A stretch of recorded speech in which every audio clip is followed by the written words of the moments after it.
പക്ഷെ ഞാൻ കണ്ടു നവീൻ വളരെ വേഗത്തില് എവിടേക്കും നടന്നു പോകുന്നതാ കണ്ടത്. ഒന്ന് നിർത്തുന്നുണ്ടോ കൃഷ്ണേ?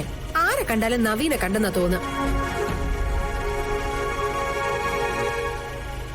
എന്നിട്ടെന്താ കണ്ടപ്പോ തന്നെ നീ ഓടി ചെല്ലാതിരുന്നത്? എടി നീ കളിയാക്കണ്ട, അത് നവീൻ തന്നെയാ. പക്ഷേ ഇപ്പൊ നോക്കിട്ട് കാണുന്നുമില്ല. നീയേ ഒന്ന് വണ്ടി നിർത്തിയേ. ആ കൃഷ്ണേ, വണ്ടി നിർത്തും മോളിക്കുട്ടി.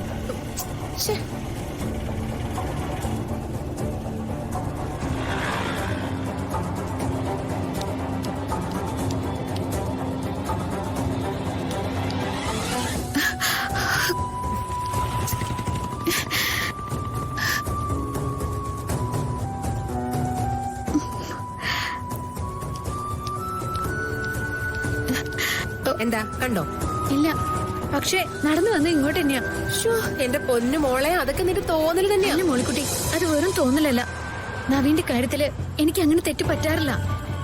ശരി, ഇനി നവീൻ തന്നെ വരിക. നവീന്റെ മുമ്പിലേക്ക് ഇപ്പൊ ചെന്നിട്ട് എന്താ പ്രയോജനം? ഒഴിഞ്ഞു നിൽക്കാനോ അതോ പേടിച്ചു നിൽക്കാനോ? നീ എന്തായാലും നവീന്റെ മുമ്പിലേക്ക് പോകുന്നില്ലല്ലോ. നീ വന്ന് വണ്ടി കയറി കൃഷ്ണനെ, പോവാം. ആ, നീ ചോദിച്ചാലും കാര്യണ്ട്.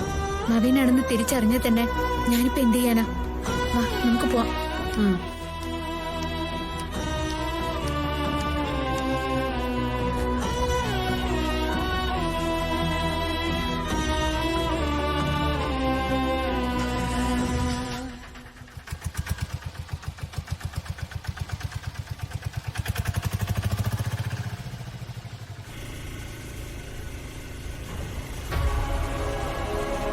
നീ വെറുതെ ടെൻഷൻ ആവണ്ട. നിന്റെ തോന്നൽ തന്നെയാണെന്നാ എനിക്ക് തോന്നുന്നത്.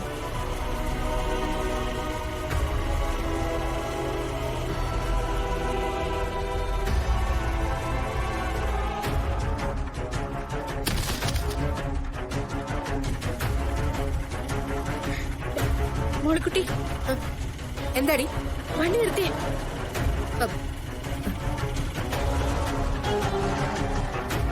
എന്തു പറ്റി? അത് നവീൻ തന്നെയാ. എനിക്ക് നവീനെ കണ്ടേ പറ്റൂ. കൃഷ്ണേ, ഞാൻ പറയുന്നത് നീ ഒന്ന് കേൾക്ക്. നീ വരുന്നില്ലെങ്കിൽ ഞാൻ തിരിച്ചു പോവും. നിന്നോട് വണ്ടി വളയ്ക്കാനാ പറഞ്ഞ. എന്തൊക്കെയാ നീ പറയുന്നേ? നീ വണ്ടി തിരിക്ക്.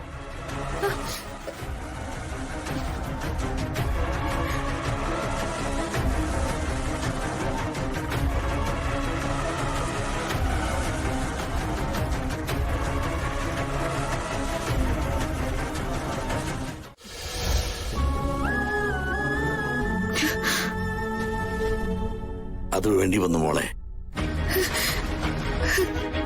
നവീനും ഗാഥയും കൂടി ഇനി ഒന്നിച്ച് ജീവിക്കുന്നത് അവന്റെ മനസ്സിന്റെ താളം തെറ്റിക്കുമെന്ന് ഞങ്ങൾക്ക് എല്ലാവർക്കും തോന്നിത്തുടങ്ങി. അതുകൊണ്ടാ ഡിവോഴ്സിനെ കുറിച്ച് കാര്യമായി ചിന്തിച്ചത്. പക്ഷെ ആ ഡിവോഴ്സ് നടക്കാതിരിക്കാനുള്ള കാരണവും മോള് തന്നെയാ. ഞാനോ? അതെ, ഇടയ്ക്ക് ഗാഥയുടെ വേഷത്തില് മോള് നവീന്റെ അടുത്ത് എത്താറുണ്ടല്ലോ. ആ സമയങ്ങളിൽ മോള് കൊടുക്കുന്ന സ്നേഹമാണ് ഗാഥയുടെ സ്നേഹമായിട്ട് നവീന്റെ മനസ്സിൽ പതിഞ്ഞിരിക്കുന്നത്. ഗാഥയിൽ അങ്ങനെ ഒരു ചേഞ്ച് വരുമെന്ന് പറഞ്ഞാ അവൻ കാത്തിരിക്കുന്നത്. ആ പ്രതീക്ഷ അവനുള്ളിടത്തോളം കാലം അവൻ ഈ ഡിവോഴ്സിന് സമ്മതിക്കില്ല. അല്ലെങ്കിൽ അവൻ എല്ലാ സത്യങ്ങളും അറിയണം. വേണ്ട, നവീനോടിപ്പോ ഒന്നും പറയാൻ നിൽക്കണ്ട. ചതിക്കപ്പെട്ടല്ലോ എന്നുള്ള തോന്നല് ഒരു പക്ഷേ. എല്ലാവർക്കും ആ പേടിയുണ്ടല്ലേ? പക്ഷേ അവനെ ചതിച്ച സമയത്ത് ആരും തോർത്തില്ല.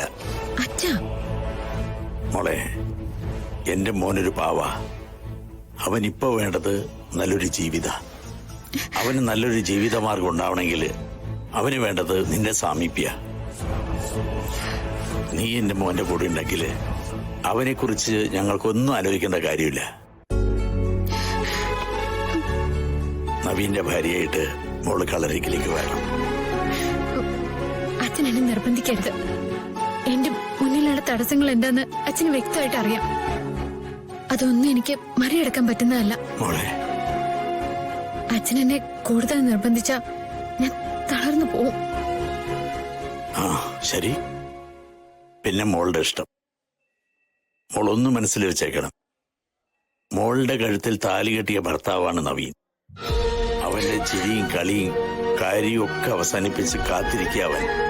ചിരിയോടെ അവന്റെ മുമ്പിലെത്തുന്ന നിന്നെയും പ്രതീക്ഷിച്ചു. അല്പം കനിവ് അവനോട് തോന്നുന്നുണ്ടെങ്കിൽ ആ സ്നേഹം അവന് കൊടുക്കുക. അല്ലെങ്കിൽ പിന്നെ കാല് തെളിയിക്കട്ടെ. എനിക്ക് മോളിക്കുട്ടിക്കും തിരിച്ചു പോണോ അച്ഛാ? നവീൻ അറിയാതെ നവീനൊന്ന് കാണുന്നുണ്ട് എനിക്ക്. മോളുവാ, അവൻ ഉറക്കുവാണെങ്കിൽ കാണാലോ. പിന്നെ മോള് വന്ന കാര്യം എന്തായാലും മാണിക്കുഞ്ഞ് അവനോട് പറയും.